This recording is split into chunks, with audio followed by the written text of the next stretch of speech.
আমার স্বামী একজন প্রবাসী, রাগের মাথায় সে কয়েক মাস আগে আমায় এক তালাক দেয়। রাগ কমে গেলে সে তার ভুল বুঝতে পারে। এখন আমাদের করণীয় কি? ফেসবুকের ফিতনা থেকে বাঁচার উপায় কি? আদালত প্রাঙ্গণে উভয় পক্ষ আদালতের সম্মতি ডিভোর্স দেয়া নারীকে পুনরায় একই ব্যক্তি বিয়ে করে, এরপরে শরীয়তের সমাধান কি? বিভিন্ন অনুষ্ঠানে মৃত ব্যক্তির জন্য 1 বা 2 মিনিট নীরবতা পালন করা শরীয়তের দৃষ্টিতে কেমন? সন্তান যদি বাবাকে জিজ্ঞেস না করে তার পকেট থেকে টাকা নেয়, তাহলে এটা কি শরীয়ত সম্মত হবে? হজের এহরাম অবস্থায় ঘুমানোর সময় যদি স্বপ্নদোষ হয়, তাহলে পবিত্র হওয়ার জন্য করণীয় কি? এহরামের কাপড় খুলে গোসল করলে কোরবানি করা লাগবে কিনা? আমরা যে নামাজ আর নামাজের বাইরে কোরআন আর হাদিসের দোয়াগুলো পড়ি, এই দোয়াগুলোতে কি 1 2 3 আলিফ লাম আলিফ টানা থাকলে টানগুলো দিতেই হবে? টান না দিলে কি হবে?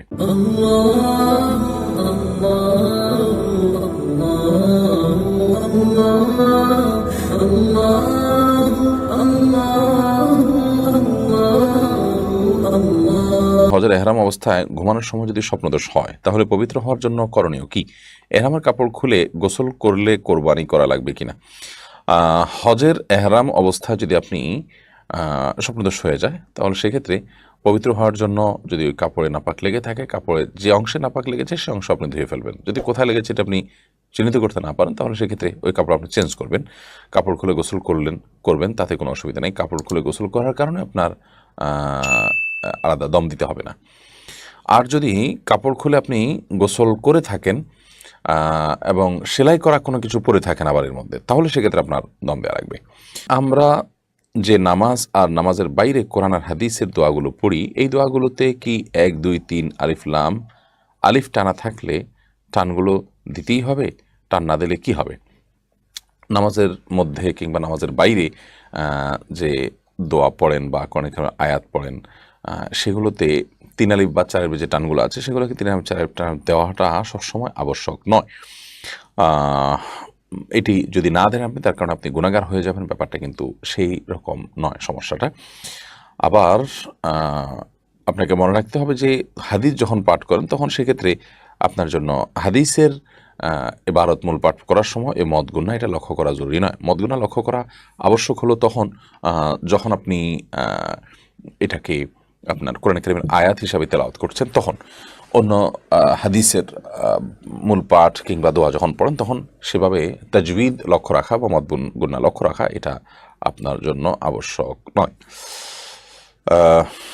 তবে এর কারণে যে আয়াত পড়ার ক্ষেত্রেও যে আপনি এটা চেঞ্জ করলেই আপনার অর্থ চেঞ্জ হয়ে যাবে, অর্থাৎ এটাতে ত্রুটি হলে সেক্ষেত্রে অর্থ চেঞ্জ হয়ে যাবে, ব্যাপারটা কিন্তু সেরকম নয়। যার কারণে দেখতে হবে যে কোন জায়গায় মদ গুনাহ, বিশেষ করে একালিপ মদগুলো যদি না দেওয়া হয়, তাহলে সেক্ষেত্রে অর্থ পরিবর্তন হওয়ার আশঙ্কা থাকে অনেক বেশি। এটি হলো একটা গুরুত্বপূর্ণ বিষয়। সন্তান যদি বাবাকে জিজ্ঞেস না করে তার পকেট থেকে টাকা নেয়, তাহলে এটা কি শরীয়ত সম্মত হবে? সন্তান যদি বাবাকে জিজ্ঞেস না করে তার পকেট থেকে টাকা পয়সা নেয়, সেটা দেখতে হবে যে কোন পর্যায়ের।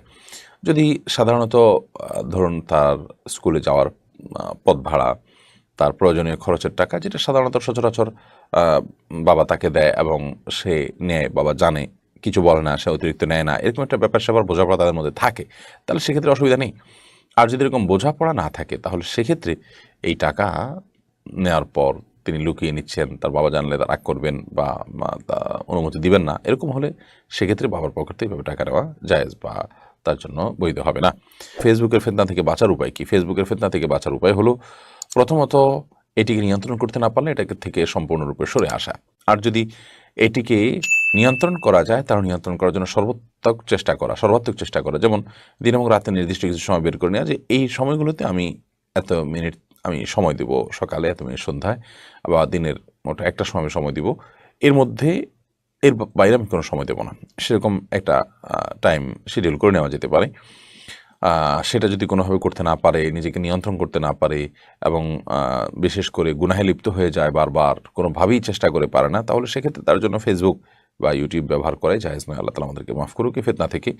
এটা কারণে যেমন অনেক গুনাহ আমাদের হচ্ছে, ঠিক তেমনিভাবে এটা যে নেশা আসক্তি, সেটাও আমাদেরকে অনেক ভালো কাজ থেকে দূরে সরিয়ে রাখছে, সময় অপচয় করছে। বিধায় এটিকে ব্যবহার করলে নিয়ন্ত্রণ করতে হবে, নিয়ন্ত্রিত ব্যবহার করতে হবে, আর না হলে এটির ব্যবহার আমাদের জন্য জায়েজ হবে না। আদালত প্রাঙ্গণে উভয় পক্ষ আদালতের সম্মতি ডিভোর্স দেয়া নারীকে পুনরায় একই ব্যক্তি বিয়ে করে, এরপরে শরীয়তের সমাধান কি?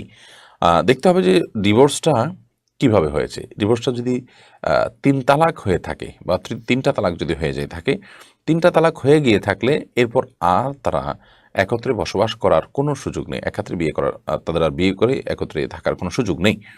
আর যদি সেটা ১ কিংবা ২ তালাকে সীমাবদ্ধ থাকে তাহলে সেক্ষেত্রে সেটার মাধ্যমে পরবর্তী তারা আবার বিবাহ বন্ধনে আবদ্ধ হতে পারে। আমার স্বামী একজন প্রবাসী, রাগের মাথায় সে কয়েক মাস আগে আমায় ১ তালাক দেয়। রাগ কমে গেলে সে তার ভুল বুঝতে পারে। এখন আমাদের করণীয় কি? দেখুন, যদি সে রাগের মাথায় তালাক দিয়ে থাকে তাহলে সেক্ষেত্রে এখন সে তালাকটি যথাযথ হয়নি সেটি যদি তিনি জানতে পারেন তাহলে সেক্ষেত্রে এখন তিনি প্রত্যাহার করে নেবেন। এই প্রত্যাহারটা মৌখিক প্রত্যাহার হতে পারে, আচরণগত প্রত্যাহারও হতে পারে। এবং যেহেতু এটা আপনি বলছেন যে কয়েক মাস আগে, সেহেতু আমি জানতে চাইব যে কয়েক মাস বলতে কত? যদি ৩ মাসের মধ্যে থাকে তাহলে সেক্ষেত্রে তিনি প্রত্যাহার করে নিলেই হয়ে যাবে। আর যদি ৩ মাসের বেশি হয়ে যেয়ে থাকে তাহলে সেক্ষেত্রে আর সম্পর্ক আপনাদের মধ্যে নেই। এর মধ্যে ৩ মাসের মধ্যে আর প্রত্যাহার করেন না, ১ তালাক দিয়ে এভাবে পড়েছিলেন, ৩ মাস পার হয়ে গেছে, তাহলে সম্পর্ক আপনাদের মধ্যে নাই। এরকম অবস্থায় এখন আপনারা চাইলে নতুন করে বিয়ে পড়িয়ে স্বামী-স্ত্রী হিসাবে নতুন করে মহর ধার্য করে আবার আপনারা সংসার করতে পারেন সরাসরি। যেহেতু আপনাদের মাত্র ১টি তালাক হয়েছে, চূড়ান্ত বিচ্ছেদ হয়ে যায়নি। ৩টা বার যদি আপনাদের তালাক হয়ে যায় তাহলে সেক্ষেত্রে আর আপনারা একসাথে সংসার করার মতো সুযোগ কিন্তু থাকবে না। আপনার অন্যত্র বিয়ে হলে, সে স্বামী মারা গেলে কিংবা তার সাথে বিচ্ছেদ হলে তালাক পর্যন্ত। যেহেতু মাত্র ১ তালাক হয়েছে অতএব আপনারা চাইলে বিবাহ বন্ধনে আবদ্ধ হয়ে নিতে পারেন যদি ৩ মাস পার হয়ে থাকে। আর ৩ মাসের ভিতরে থাকে তাহলে মৌখিক প্রত্যাহার বা স্বামী-স্ত্রী সুলভ আচরণের মাধ্যমেই প্রত্যাহার হিসাবে গণ্য হবে ইনশাআল্লাহ তাআলা। বিভিন্ন অনুষ্ঠানে মৃত ব্যক্তির জন্য ১ বা ২ মিনিট নীরবতা পালন করা শরীয়তের দৃষ্টিতে কেমন? মৃত ব্যক্তির জন্য ১ বা ২ মিনিট নীরবতা পালন করা শরীয়তের দৃষ্টিকোণ থেকে বিশেষ কোনো গুরুত্ব নেই।